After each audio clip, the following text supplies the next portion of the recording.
한국도 드디어 이제는 선진국 대열에 서게 될 만큼 경제가 성장하고 또 그리고 풍족한 삶을 살게 되어집니다. 그러다 보니까 무엇보다도 많은 사람들이 건강에 대해서 관심을 많이 가지고 있는 것 같습니다. 유튜브 시대가 되다 보니까 여러분도 다 유튜브를 많이 보실 거고, 저도 이제 가끔 시간이 있으면은 유튜브를 보는데, 아무래도 저도 나이가 좀 들고 이러니까 건강에 대한 관심을 많이 가지게 돼서 건강에 대한 유튜브를 이렇게 제가 봅니다.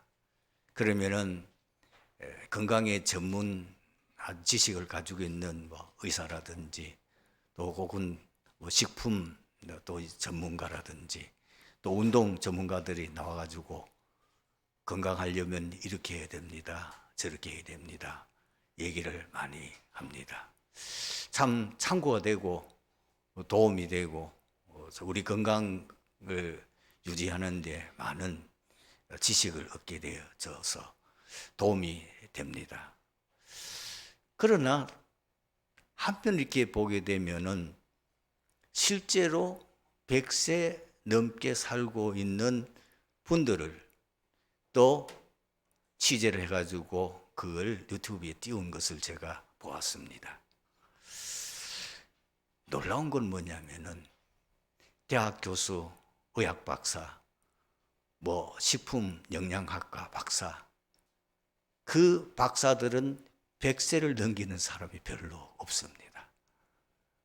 오히려 거기에 나오는 사람들은 어떻게 그렇게 연세가 많을 정도로 건강하십니까? 특히 거기 보면 제가 이제 보통 우리가 여자분들이 더 오래 살아요. 그러니까 100세 가까이 되거나 100세가 넘는 여자분들은 많이 있는데, 특별히 제가 유튜브를 보다 보니까 103세 된 할아버지 취재한 것을 제가 유심히 봤어요. 아주 평범한 사람입니다. 농사 짓는 농부입니다.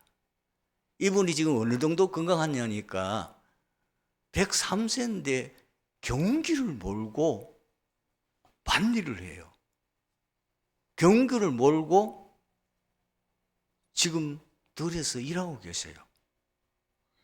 20kg 되는 그 비료포대에 이걸 버쩍버쩍 들어 올려요. 이야, 참 대단한 할아버지다. 그 할아버지 어떻게 그렇게 건강하냐 물어보니까 너무나 우리가 잘 아는 아주 상식적으로 건강하려면 이렇게 해야 됩니다 하는 그걸 하고 있어요. 그분들은 놀라웠게도 건강하기 위해서는 이렇게 해야 된다 저렇게 아주 전문적인 지식이나 그런 거 전혀 없어요. 보니까 규칙적인 생활을 하세요. 그리고 무엇이든지 잘 잡수세요. 그리고 굉장히 활동을 많이 하세요. 잠시 동안도 그냥 안 계세요. 시간만 나면 정신 잡수고 또 금방 조금 쉬었다가 일어나서 또 일하러 가고. 건강에 대한 구체적인 상식이나 그런 거 없는데도 굉장히 건강하게 오래 사세요. 여러분, 제가 뭘 말하고 합니까? 어떻게 하면 신앙생활 잘하겠습니까? 여러분, 특별한 방법이 없습니다. 특별한 방법이 필요 없습니다. 이미 우리가 잘 알고 있는 가장 기본적인 여러분들이 신앙, 기초, 그거를 제대로 하고 있으면 됩니다. 많은 분들이 지금 삶의 어려움과 여러 가지 문제들로 인해 호소하고 갈등과 고통 속에 있습니다. 더군다나 코로나 팬데믹으로 인해 가지고 갑자기 한국에도 이제 확진자가 많이 생기다 보니까 저희 교회도 우리 장로님 심지어 목사님까지도 확진이 돼가지고 오늘 예배에 참석하지 못하는 가정들이 여럿이 있습니다. 이런 여러 가지 어려움 가운데 있는 우리들에게는 정말 이 어려움을 어떻게 극복하고 어떻게 우리가 이런 여러 가지 어려움 속에서 늘 승리하며 제대로 하나님 앞에 응답받는 신앙생활, 하나님 영광 드러내며 주의 복음을 전하는 전도자의 삶을 살며 증인되는 삶을 살아갈 수 있겠습니까? 가장 기본적인 것 충실하면 됩니다. 제일 첫 번째로 여러분 인생의 결론이 딱 내려야 될 부분이 뭐냐면은 복음만이 인생 유일한 해답이요 해결책이라고 하는 거기에 답이 나야 돼요. 유명한 우리 CCC 총재를 지냈던 그 목사님이 뭘 말씀하셨습니까? 별문일답. 100가지 문제의 답은 하나다. 뭘 말한 겁니까? 이 땅의 인생의 문제는 100가지, 10,000가지, 1000가지, 억만 가지 넘습니다. 그러나 그 문제를 해결할 수 있는 해답은 오직 예수 그리스도입니다. 여기 결론이 나야 돼요.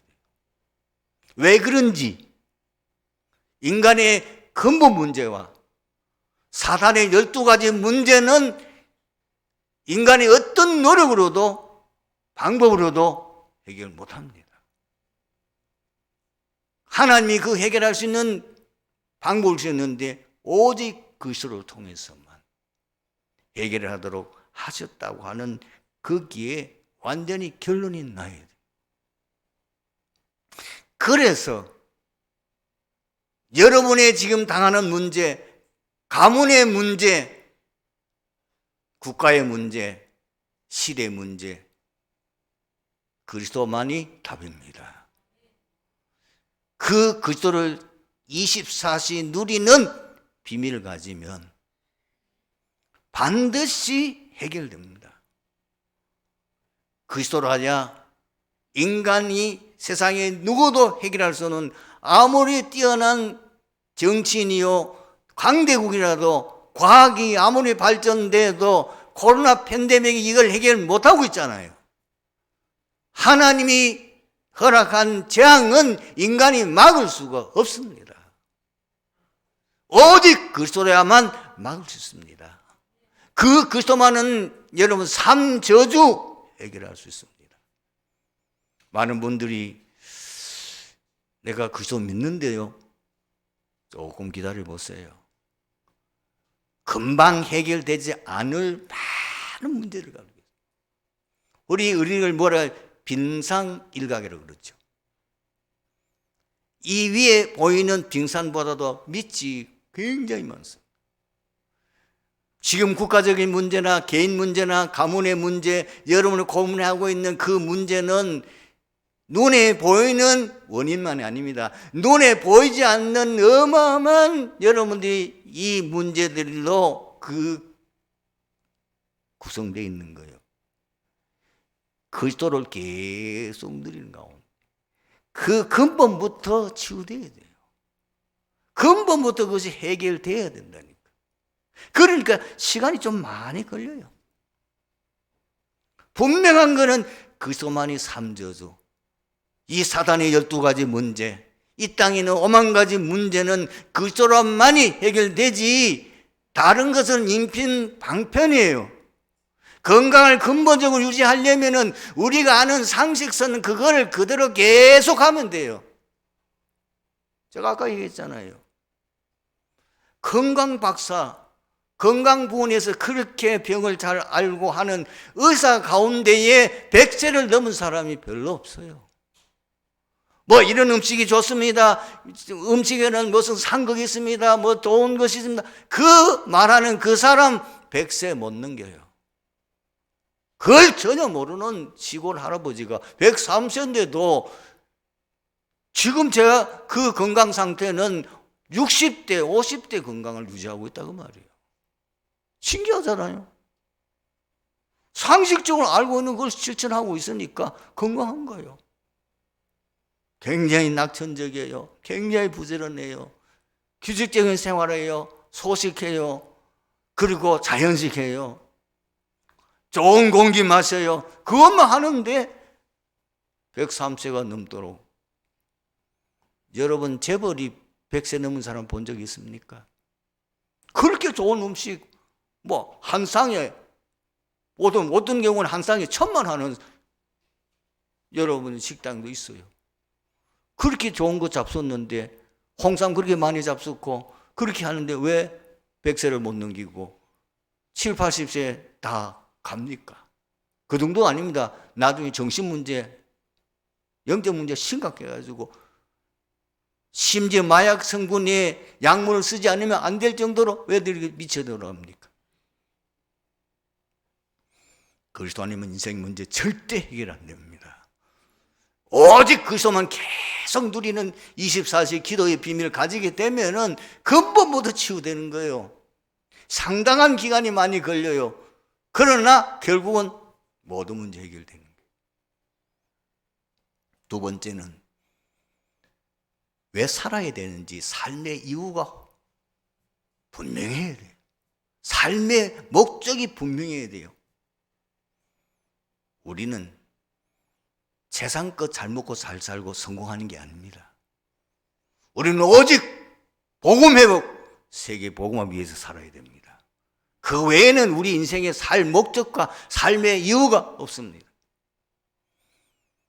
제가 처음 이 암 수술 받고 들어갈 때에 하나님 앞에 저는 그렇게 기도했습니다. 하나님, 내가 아직 복음 전해야 될 사명이 있습니까? 그렇다면 제가 회복되게 하시고 깨어나게 하시고 이제 내 사명이 끝났으면은 바로 막 항암 치료하고 어려움 당하며 그 고통 당하는 걸 제가 얼마나 많이 봤습니까? 편안한 천국으로 인도하옵소서. 제가 여러 번 간증했지요. 수술 받는 그 시간에 요즘 얼마나 발전됐는지 주사도 안 나요. 제 이 코에다가 마스크 딱 세웠는데 그때부터 제가 수술 다 끝날 때까지 제게는 아무 그 안에 일어나는 일은 전혀 없어요. 한 5, 6시간 걸렸는데 그래서 이제 깨어났는데 회복실에서 눈을 떠보니까 나는 천국인 줄 알았어요.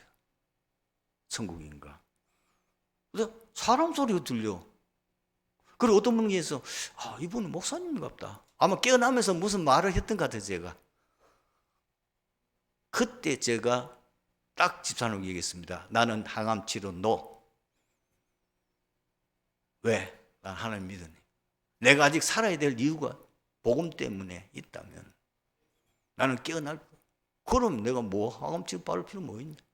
그래서 나를 치료해주고 수술해주신 그 교수님 그 체면을 생각해가지고 제가 어떻게 거짓말을 했냐면은 내가 2주 동안 집에 좀 쉬었다가 좀 회복되면 그때 항암 치료 받겠습니다.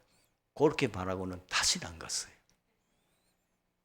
지금까지 저는 물론 다른 자연 치료 이런 거 많이 했습니다.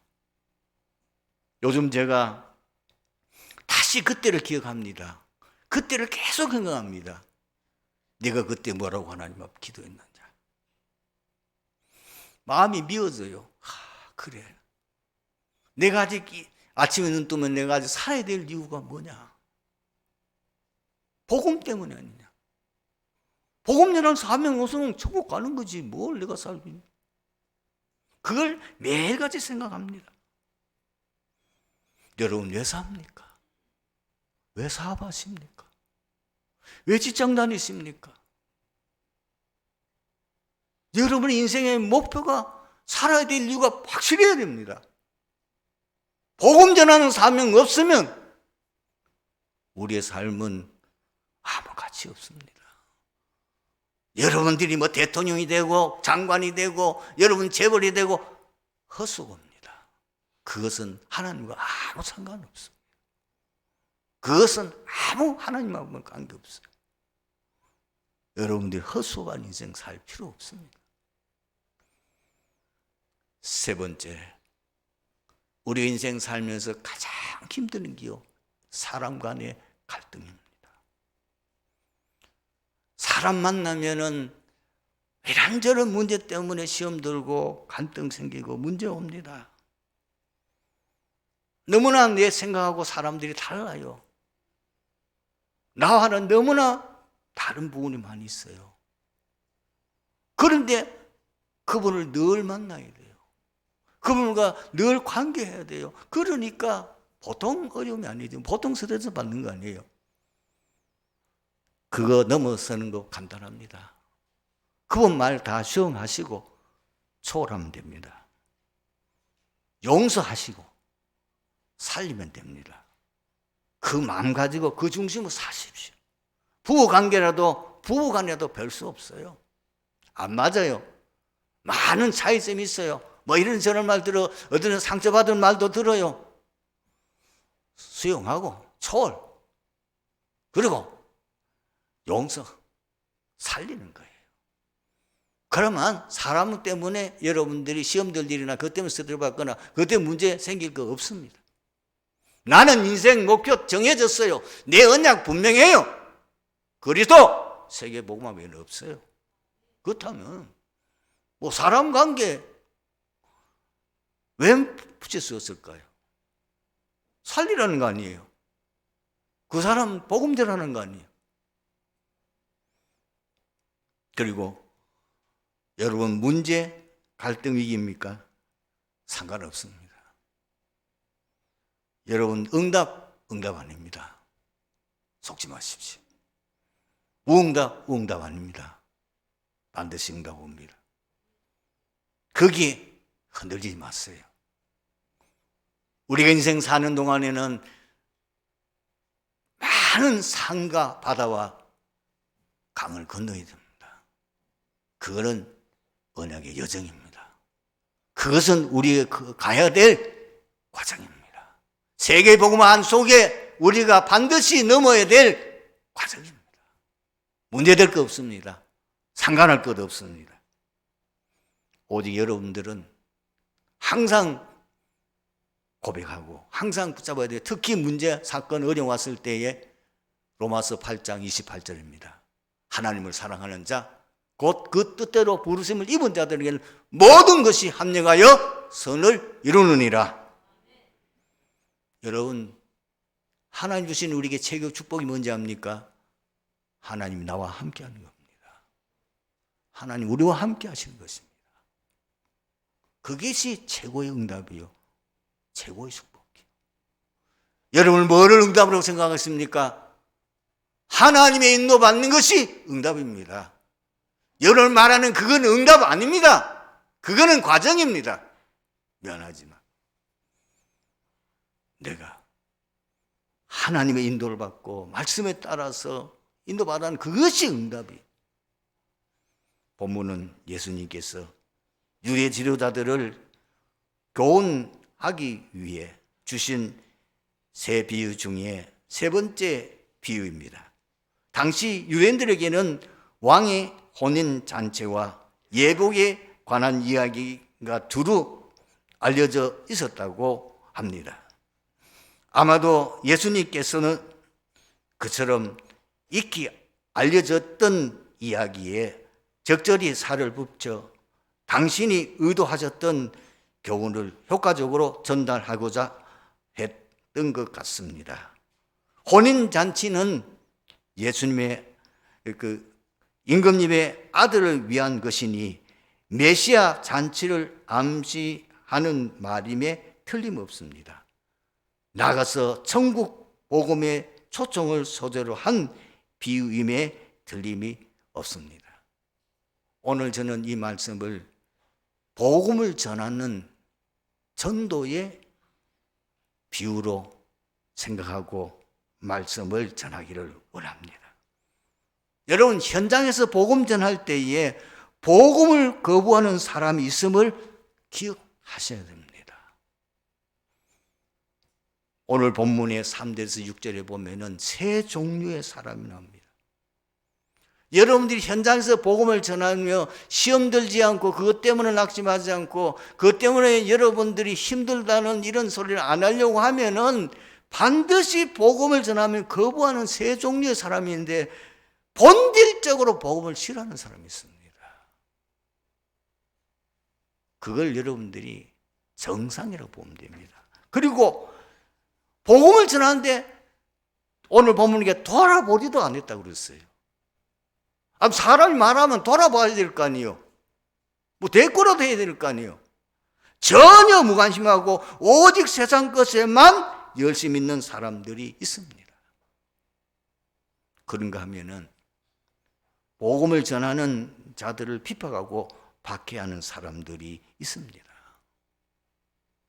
예수님께서도 마태복음 10장 16절에서 23절 둘씩 짝을 지어서 제자들을 현장에 보내시면서 하신 메시지, 파송 메시지 속에 예수님 뭐라고 말씀하셨습니까? 내가 너희를 세상에 보내는 것은 양을 이리떼 가운데 보내는 것 같다.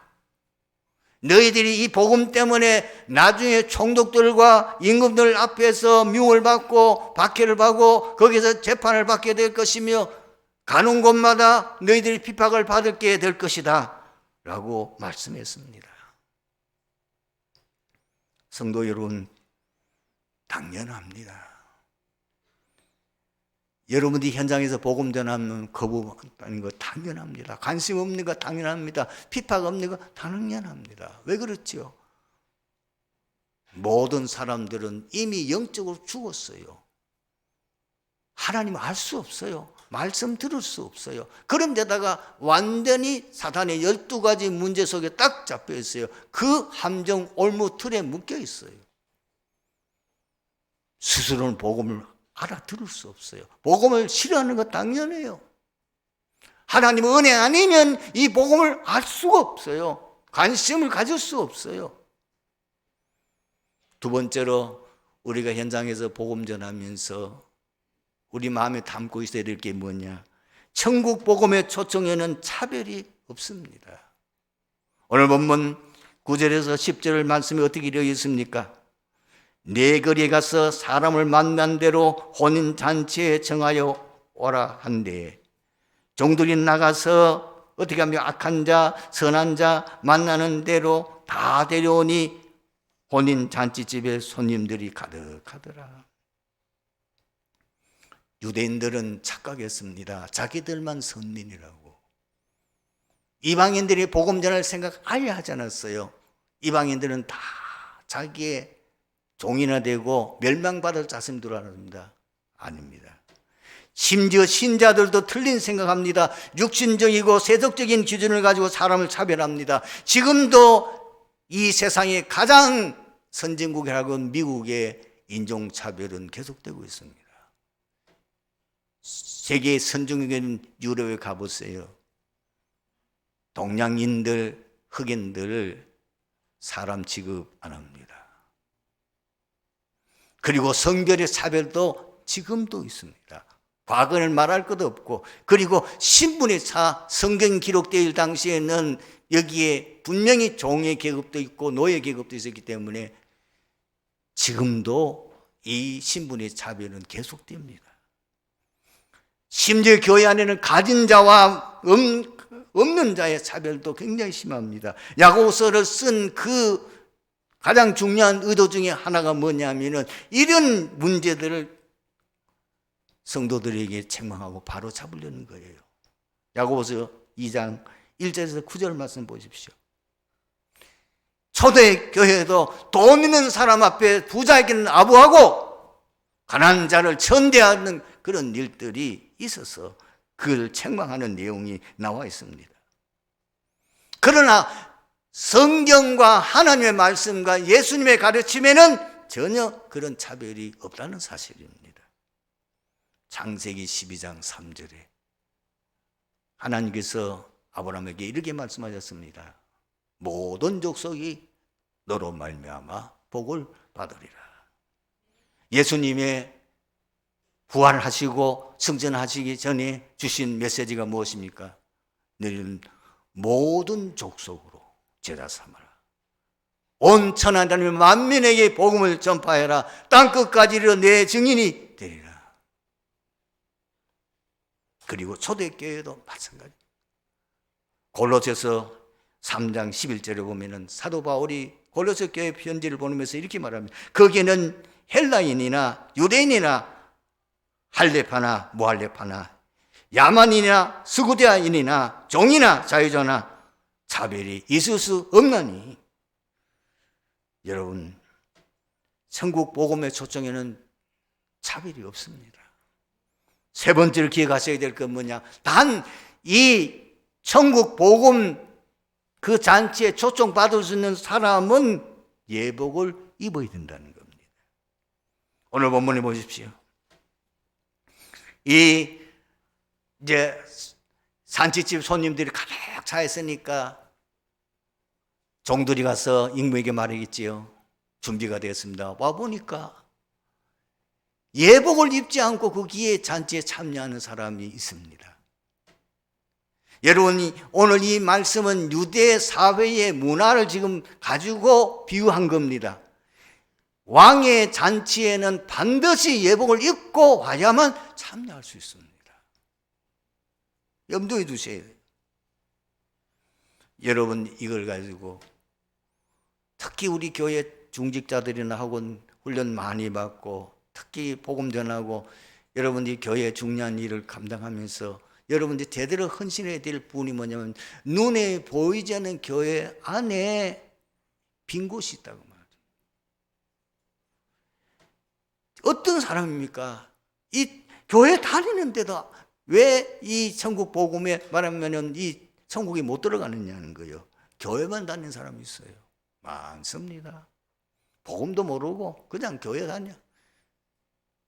그런가 하면은 종교 생활하는 사람 많습니다. 불교에 갔다 나도 칭찬받을 사람 많습니다. 열심히 하면 되고 충성하면 되고 그것과 구원은 아무 상관없습니다. 반드시 선택받은 자라야 됩니다. 그래서 사도행전 13장 48절에 영생 주시로 작정된다는 다 믿더라. 하나님 특별한 은혜 받아야죠. 에베소 2장 8절 9절에 그 은혜를 인하여 믿음으로 말미암아 구원을 얻으나 이것이 너에게서 한 것이 아니요 하나님의 선물이라. 좀 더 구체적으로 말하면 뭡니까? 얻은 자가 예복 입은 자입니까? 얻은 자가 천국에 들어갈 수 있습니까? 예수를 구원의 주로 고백하는 자라야만 합니다. 그래서 로마서 10장 9절 10절에 이렇게 기록하고 있습니다. 내가 만일 내 입으로 예수를 주로 시인하며 또 하나님께서 그를 죽은 자 가운데서 살리신 것을 내 마음에 믿으면 구원을 받으리라. 사람이 마음으로 믿어 의에 이르고 입으로 시인하여 구원에 이르느니라. 영접하는 자, 곧 그 이름을 믿는 자들에게 하나님의 자녀가 되는 권세를 주셨으니 계시록 3장 20절에는 이렇게 기록하고 있지요. 볼지어다 내가 문 밖에 서서 두드리노니 누구든지 내 음성을 듣고 문을 열면 내가 그에게 들어가 그로 더불어 먹고 그는 나로 더불어 먹으리라. 오늘 말씀의 결론입니다. 전도자가 항상 기억하셔야 돼요. 우리 트리니티 교회 모든 복음 전하는 전도자들이 항상 기억하셔야 돼요. 현장에서 복음을 전하지만은 그 복음을 진심으로 받는 자가 소수라는 사실입니다. 씨 뿌리는 비유에 어떤 것은 길가에, 어떤 것은 돌짝밭에, 어떤 것은 가시덤불에, 어떤 것은 옥토에 떨어진 것만 결실합니다. 그리고 두 번째 계기는 복음을 성경대로 정확하게 증거하십시오. 교회에 오십시오. 예수 믿으십시오. 그거는 복음이 아닙니다. 왜 예수 믿지 않으면 안 되는지 정확하게 예수 안 믿는 상태, 그래서 다른 것을 해결할 수 없고 이 예수를 믿어야 될 하나님의 선물과 그 예수 믿음으로 통해서 우리가 구원받게 되는 신분 권세, 이걸 정확하게 말씀하셔야 돼요. 그리고 세 번째, 우리는 이 사람들 위해서 정말 기도해야 됩니다. 복음을 거부하거나 무관심하거나 박해하거나 틀린 복음을 가진 자들은 면하지만은 천국에 들어갈 수 없습니다. 그래서 갈라디아서 1장 6절에서 8절 보면은 이 갈라디아 지방에 있는 성도들 가운데 잘못된 복음을 받아서 이미 무너진 사람도 있었습니다. 그래서 바울이 애타는 마음으로 그들에게 편지를 써서 말합니다. 다른 복음은 없나니 다만 어떤 사람들이 너희를 교란하여 그리스도의 복음을 변하게 하려 함이라. 그러나 우리나 혹은 하늘부터 온 천사라도 우리가 너희에게 전한 복음 외에 다른 복음을 전하면 저주를 받을지어다. 오직 예수 그리스도를 믿는 그 복음 외에는 참 복음이 없음을 우리는 확신하며 이 복음 모르고 죽어가는 사람들을 위해서 우리가 항상 중보 기도하는, 그리고 복음 전하는 전도자의 삶을 살아가기를 주님의 이름으로 축원합니다. 아버지 하나님 감사합니다. 오늘 말씀 통해서 트리니티교회 모든 성도들이 오늘 말씀 속에서 예수님이 우리에게 하신 비유의 참 의미와 그 중요한 예수님의 그 중심을 제대로 알고 우리 남은 생에 복음 회복과 전도자의 삶을 살며 이 전도의 비밀, 이 복음의 비밀을 우리 후대들에게 반드시 전달하는 그 사명 감당할 수 있게 하여 주옵소서. 예수 그리스도 이름으로 기도드리옵나이다. 아멘.